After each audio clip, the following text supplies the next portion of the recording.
এজন্য ব্যবসার ভিতরে বরকত ঢুকিয়ে দিয়েছে কে? বিষ্ণু বললেন আত-তাজিরা সাদুকাল আমিন মা'আন নাবিয়্যিন ওয়াস সিদ্দীকিন ওয়াশ শুহাদা'i ওয়াস সালিহিন।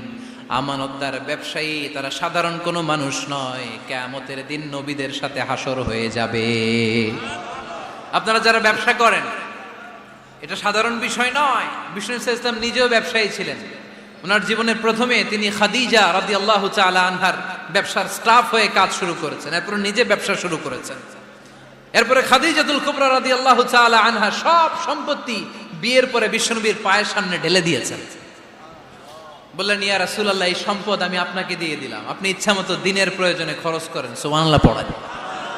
এজন্য বিষ্ণু ইসলাম আমাদের জন্য উপমা, আব্দুর রহমান ইবনে আউফ আমাদের জন্য উপমা।